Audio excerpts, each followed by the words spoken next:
वाहिगुरु जी का खालसा वाहिगुरु जी की फतेह। परम सन्मानयोग सतगुरां दे हजूर जो मिल बैठे रब रूप गुरमुख सत्संगी जन, सतगुरु जी की बख्शिश महरामत दा सदका गुरु दर ते जुड़न दा सुभाग समा नसीब होया। सतगुरु जी की इलाही बाणी का कीर्तन गुरु के प्यारे कीर्तनिया पासों आप जी ने सरवण किया। सतगुरु जी की बख्शिश नाल गुरु दर ते जुड़ के गुरु की बाणी द्वारा वाहिगुरु नाल जुड़न का सांझ पाउण का निमाणा जिहा यतन कर रहे हैं। सतगुरु रहमत करदियां समझाउंदे ने कि परमेश्वर ने इस जगत की खेड नूं रचिया। ये खेड बड़ी अजीब है, बंदे की समझ विच छेती पैंदी नहीं।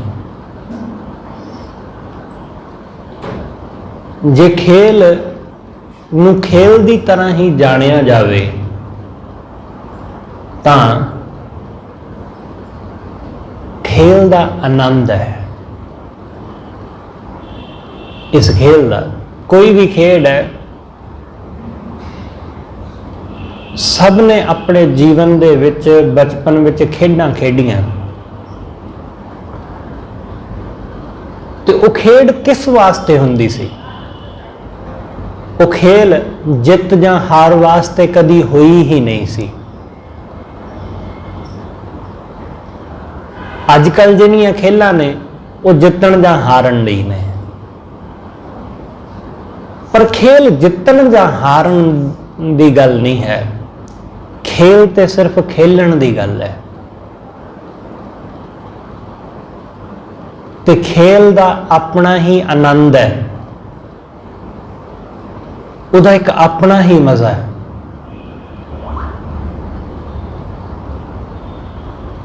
इसलिए इस जीवन की खेड नूं जानना,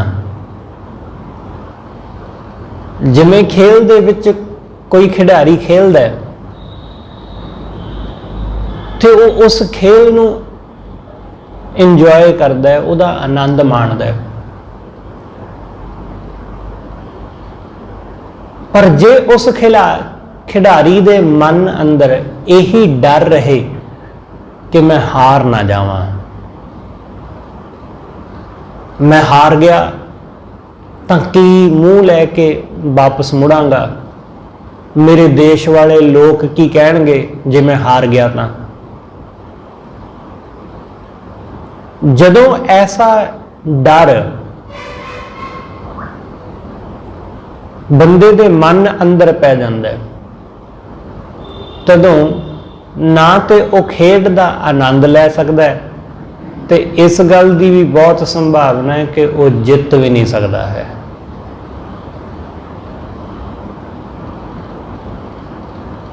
वो जित भी नहीं सकेगा क्योंकि उन्होंने हारन का डर सता रहा है, उन्होंने हार का डर है। इस संसार विच बहुते लोग जीवन की खेड का आनंद ही नहीं लै पाते। वो डर डर के जिउंदे ने, उन्होंने मन विच डर ही बसिया रहिंदा है कि कुछ हो ना जावे। जिवें उस खिडारी दे मन अंदर डर है कि किते हार ना जावां,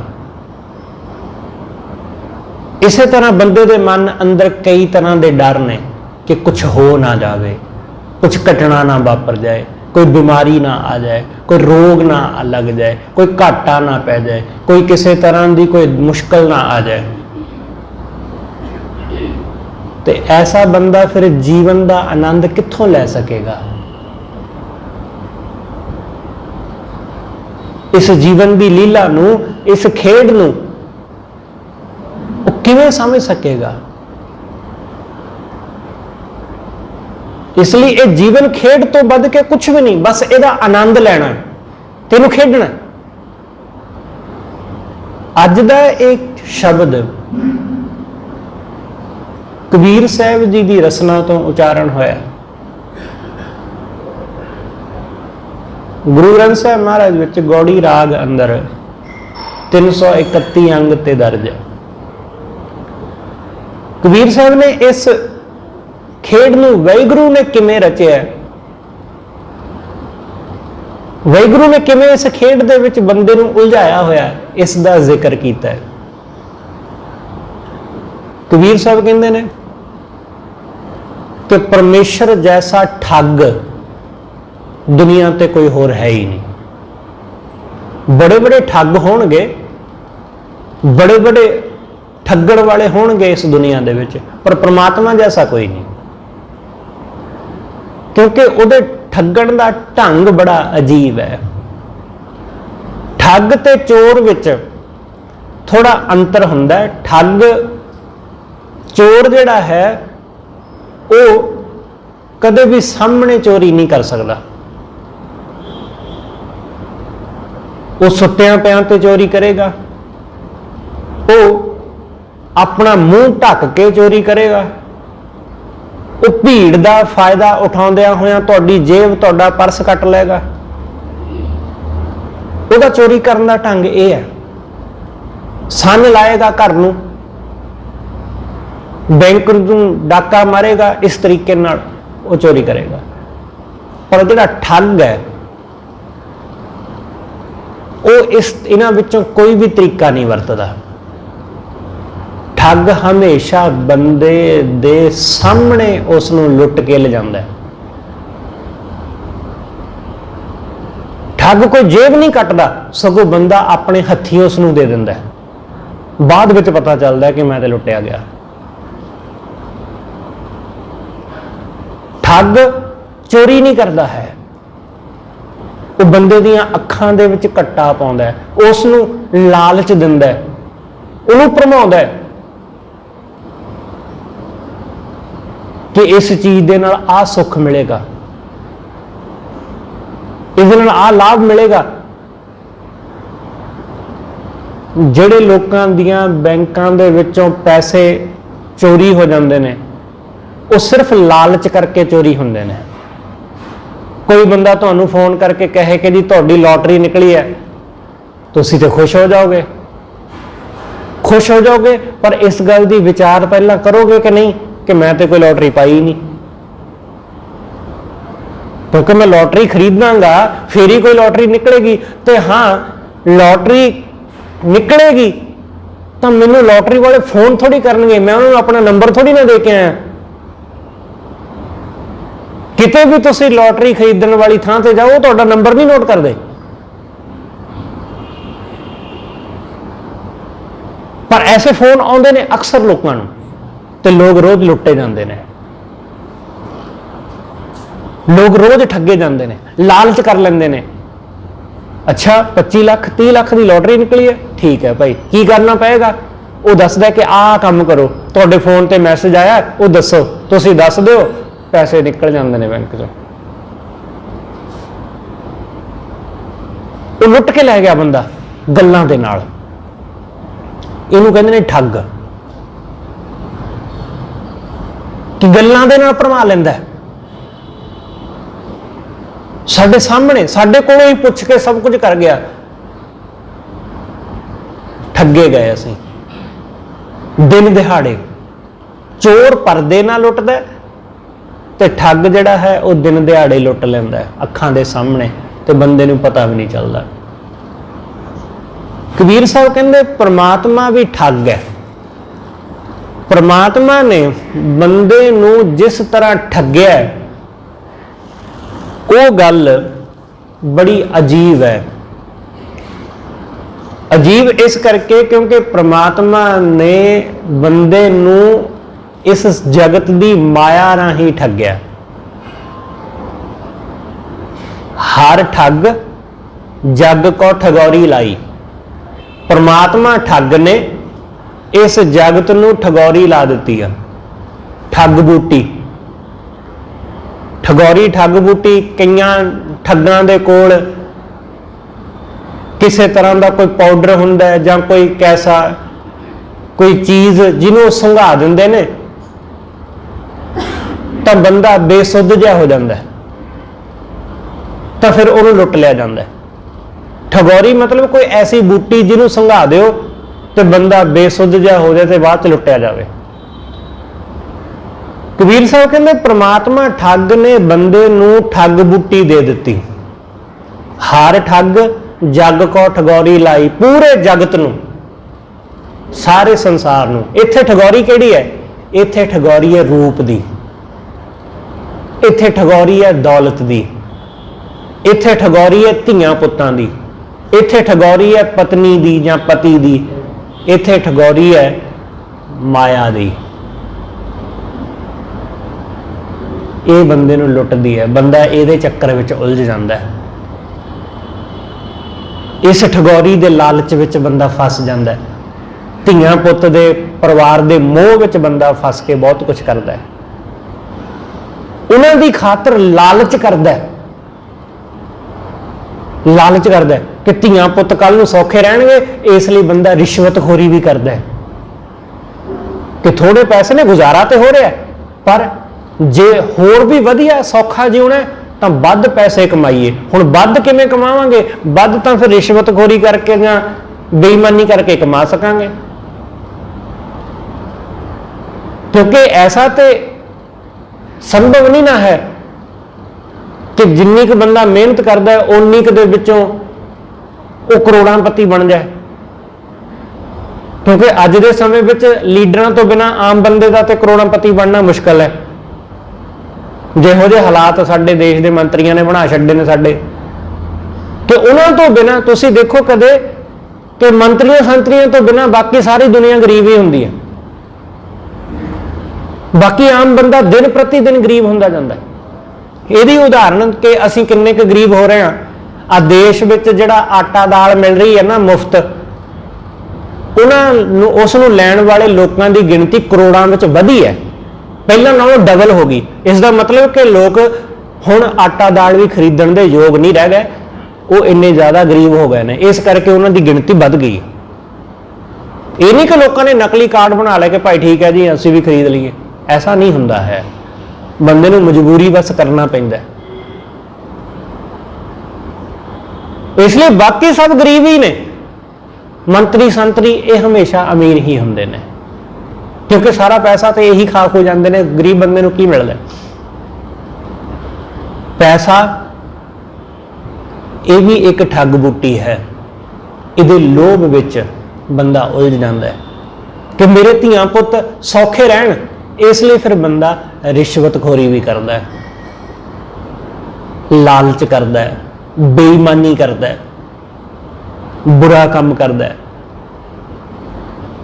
सही काम दे नाल नाल उहदे पिछे पड़दे पिछे फिर वो गलत काम भी करन लग जाता है। टेबल दे उपर ईमानदारी है, पर टेबल दे हेठां उत्थे बेईमानी चलती है, क्योंकि उपर की रिश्वत दे नहीं सकते, इसलिए हेठां की देनी पैंदी है। बंदा लुटिया जाता है माया दे लालच करके, लोभ करके कि कल नूं सुख भोगांगे, इसलिए चार पैसे वध आ जाण, उहदे लालच करके। ये लालच, ये माया दा लालच बंदे नूं लुट लैंदा जे। धियां पुत्तां दा मोह, उन्हां दी खातर कीता होया ये माड़ा कर्म, ये दुखी करदा जे। कबीर साहब कहते ने हर ठग, परमात्मा ठग ने माया रूपी बूटी बंदे नूं लाई है, बंदा रूप विच फस जांदा है, रूप ते रूप दे चक्कर विच उलझ जांदा है, चीज़ां दी चकाचौंध विच उलझ जांदा है ते फस जांदा है। ते इत्थे इस खेड नूं समझ नहीं पांदा, इस जीवन की खेड नूं समझ नहीं पाता कि जीवन की खेड कैसी है, लीला कैसी है, इसनूं नहीं जानता, बस इहदे विच उलझ जांदा है। जिवें खिडारी उलझ गया, हारन जितण के चक्कर विच उलझ गया, खेड का आनंद ही नहीं लिया। अजकल खेडां खेडां नहीं रह गईयां, जंग हो गई, जंग हो गई। कि पाकिस्तान ते इंडिया दा मैच हो रहा, कोई खेड हो रही है, तो वो खेड नहीं रहिंदी, वो जंग हो जाती है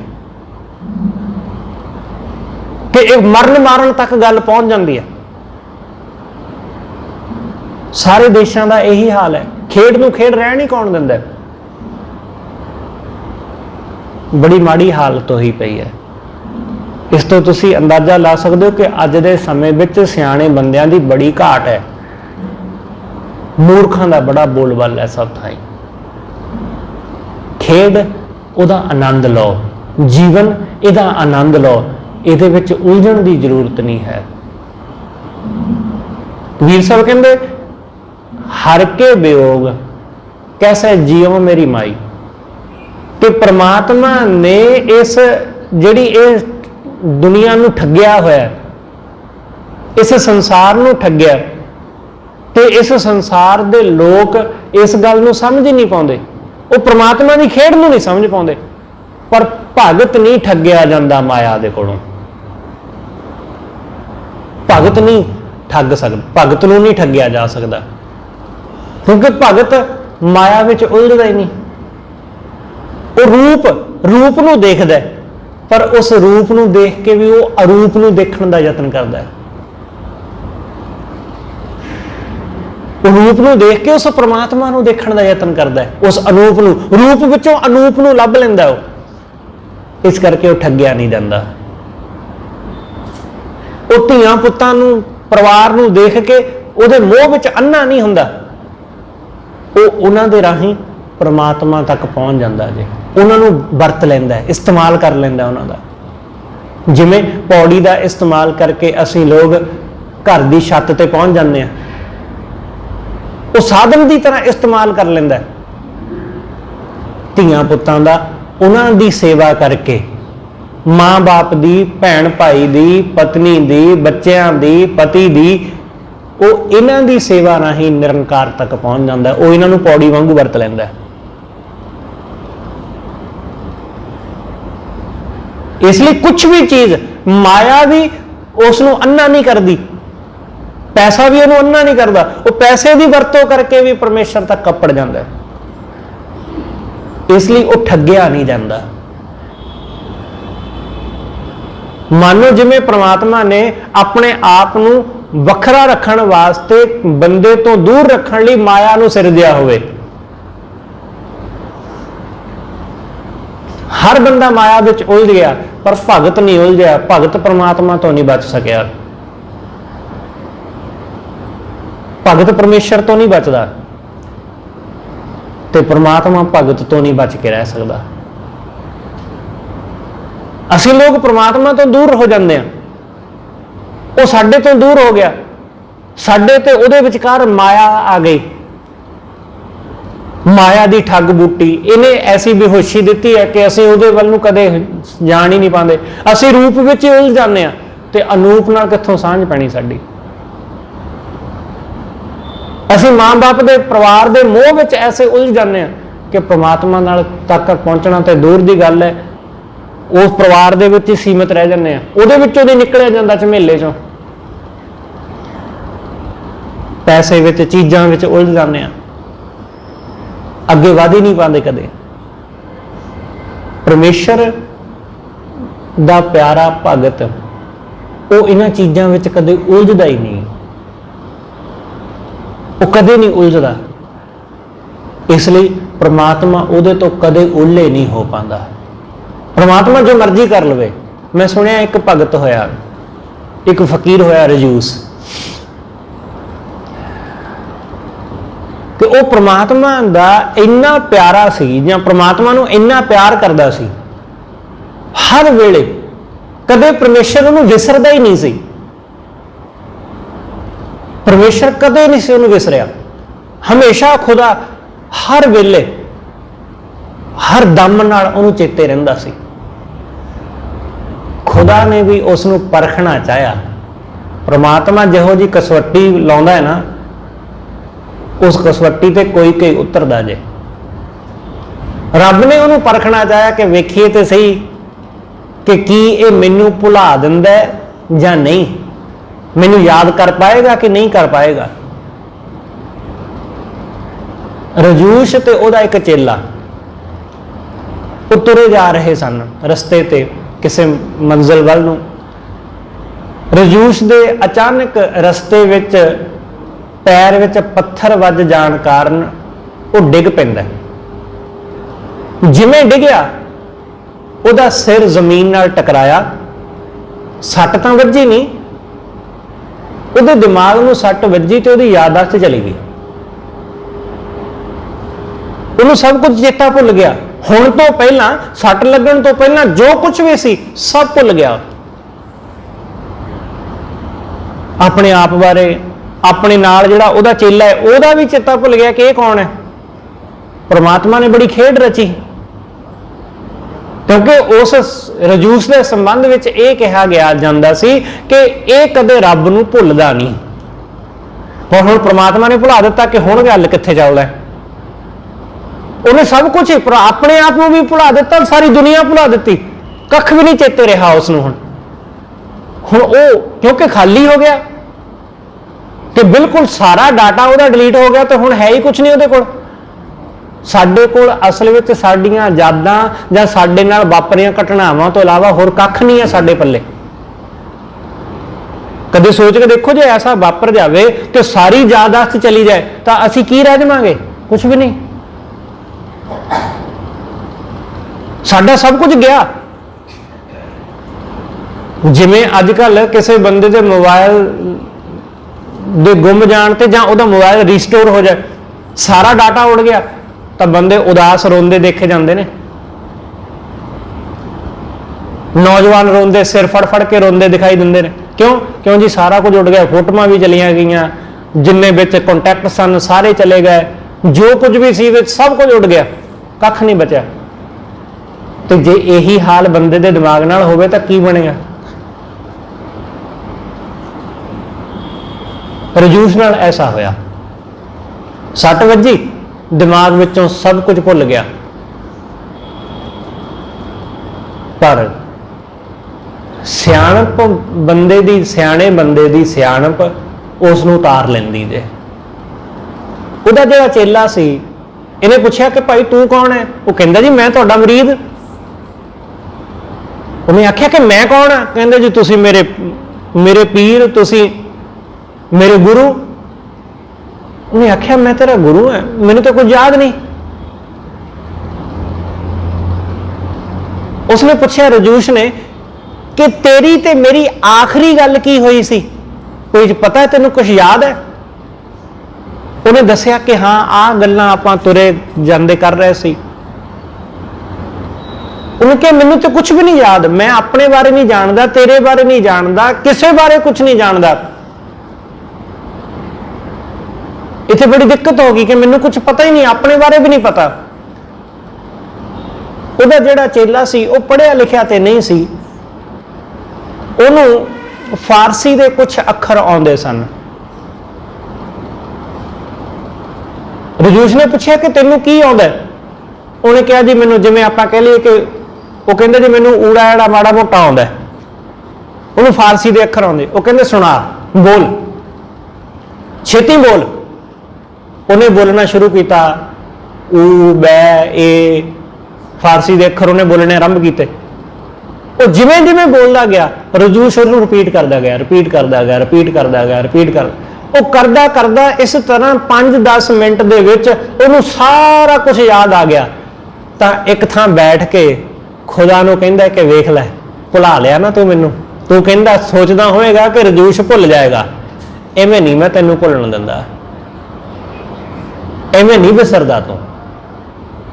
बेशक मेरे सिर ते सट वज जाण कारण कुछ समय लई मेरी याददाश्त चली गई, मेरी याद विचों, मेरे दिमाग विचों तू मिटा सकदा है, पर मेरे दिल विचों तू अपने आप को किवें मिटाएगा? मेरी रूह विचों तू अपने आप को किवें मिटा लेगा? दिमाग विचों भुल हो सकदा, चेता भुल जाए, पर मेरी रूह विचों तू किवें खुद नूं मिटा देगा? कहंदे खुदा कदे रजूस दे अंदरों अपने आप को भुला नहीं सकिया, इसलिए भगत दे कोलों परमात्मा कदे बच नहीं सकता है। परमेश्वर दे कोलों। इसलिए तो हमेशा भगत दे वस है, हमेशा, क्योंकि भगत संसार दीयां चीजां विच नहीं उलझदा, वो इस खेड विच नहीं उलझदा जिस खेड विच असीं लोग उलझ जाते हैं। कबीर साहब कहते कि दुनिया ठगी हुई है माया विच, परमात्मा दी इस खेड विच उलझी हुई है, पर मैं नहीं उलझिया इस खेड विच। इसलिए हर के वियोग कैसे जियो मेरी माई, मैं परमात्मा दे विछोड़े विच किवें जीवां। किसी नूं धी पुत मिल गया, किसी नूं पैसा मिल गया, किसी नूं चीज़ां मिल गईयां, किसी नूं कारोबार मिल गया, किसी नूं दौलत मिल गई, किसी नूं रुतबा मिल गया, अहुदा मिल गया, किसी नूं खाण पीण पहनण दीयां चीज़ां मिल गईयां, जिन्हों जो चाहिए सी उन्होंने मिल गया, पर मैनू तो परमात्मा चाहिए, मैं उहदे बिना किवें जीवां। क्योंकि दुनिया यही कुछ चाहती है, तो दुनिया यही कुछ हासिल करके बस उहदे विच ही लगी हुई है, उलझी हुई है। पर कबीर साहब कहते मैनू तो चाहिए परमेश्वर है, तो उहदे विछोड़े बिना मैं किवें, विछोड़ा उहदा किवें सह सकदा है, उहदे तो विछड़ के मैं किवें जी सकदा है। हर के वियोग कैसे जियो मेरी माई, उहदे तो विछड़ के मैं किवें जीवां। चीज़ां हैगियां, सब कुछ है, घर बार पति पत्नी बच्चे मां बाप सब ने, पर एक किस काम जो परमात्मा ही ना हिरदे विच होया, जो वाहिगुरू ही उहदे नालों विछड़े रहे असीं। चीज़ां दा की करांगे जो परमेश्वर कदे मन विच ही नहीं आया। भगत तो इत्थों तक भी कहता है कि मैं ऐसी देही नूं, ऐसे शरीर दा की करांगा जिस शरीर नाल मैं रब नूं ही ना मिल सकिया। सतगुरु दे तुसीं बाणी अंदर बचन पढ़ोगे, सतगुरु कहंदे इहो जिहियां बाहां वो तो टुट जाणियां चाहीदियां जिहड़ियां अपने पति दे परमेश्वर दे गाली नहीं लगदियां। इहो जिहे हत्थ वो तो गल सड़ जाने चाहिए ने जिहड़े परमेश्वर दे चरनां नूं छूह ही नहीं पांदे। इसलिए की करना इन्हां दा, इन्हां चीज़ां दा, इस पैसे दा की करांगे जे उस परमात्मा दे नाल सांझ ही ना पई। इस करके कबीर साहब कहते मैं की करां इन्हां सब कासे नूं, उहदा विछोड़ा, उहदे विछोड़े विच मैं किवें जीवांगा। ये हार श्रृंगार, इस सारी सजावट, ये सब कुछ इहदी कोई कीमत नहीं, इहदा कोई लाभ नहीं। इसलिए कबीर साहब समझाउंदे कि कैसे जियो मेरी माई, कि किवें जीवां है मेरी मां, मैनू दसते सी मैं जीवां किवें उहदे बिना। उहदे बिना नहीं जिया जा सकता। इसलिए सतगुरु समझाउंदे ने ना कि उहदे नाल जुड़े रहंदे आ ते जिउंदे आ, उहदे नालों विछड़ जांदे आ ते मर जांदे आ। उहदे नाल मिल के ही आनंद है, उहदे नाल मिल के ही।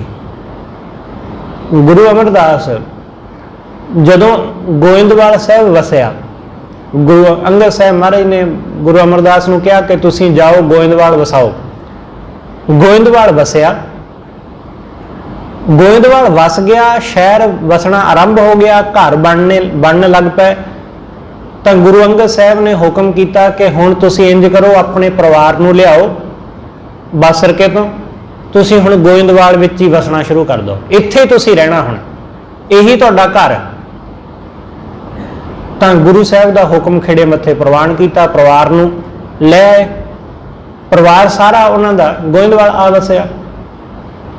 तो गुरु साहब ने हुण यह भी हुक्म कर दिता कि हुण तुसीं गोइंदवाल विच रहो, हुण खडूर विच भी आउण दी तुहानूं लोड़ नहीं। जदों गुरु साहब ने कहा कि हुण तुहानूं खडूर दे विच भी आउण दी लोड़ नहीं, तो बाबे अमरदास ने हाथ जोड़ के आख्या कि सच्चे पातशाह कि यह कहर ना करो। हुण गुरु साहब का मनशा कुछ होर है, पर बाबे अमरदास ने की जानिया, उन्होंने कहा कि सतगुरु जी कृपा करो, ये ना कहर करो। एक तो तुसी पहला ही मैनू अपने तो दूर कर दिता कि गोइंदवाल विच रहना तू भाई, हुण तू खडूर विच नहीं रहना।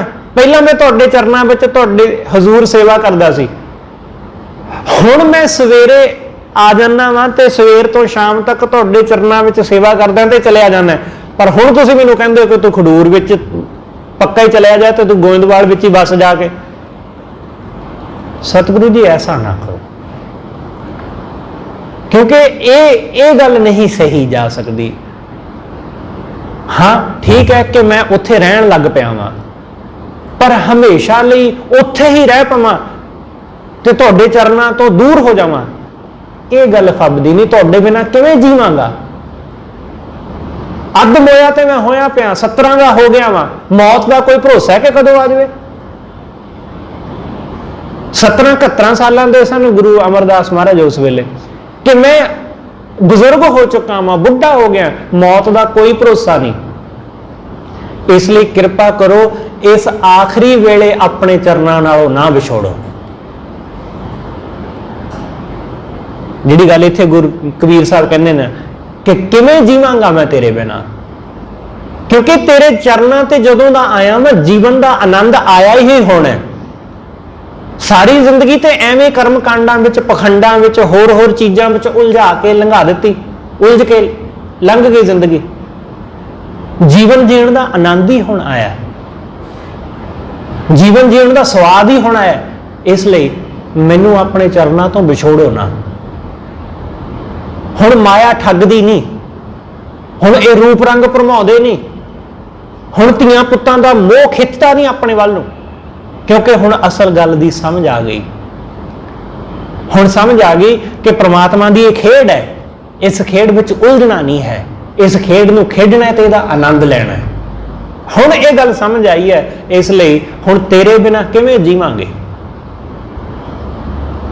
इस करके कबीर साहब कहते हर के वियोग कैसे जियो मेरी माई, कि वाहिगुरू दे विछोड़े विच मैं किवें जीवां। इहदे तो वड्डा होर दुख भी किहड़ा विछोड़े जैसा।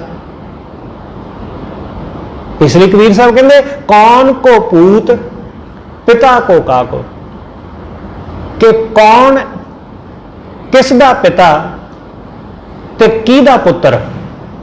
कौन को पूत पिता को काको, कौन पुत्र ते कौन पिता।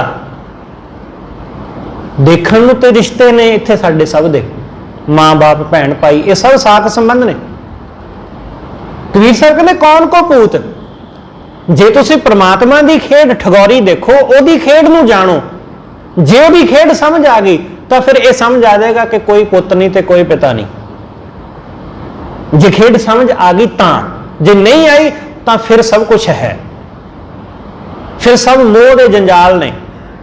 जे समझ आ गई तो कुछ भी नहीं है इत्थे।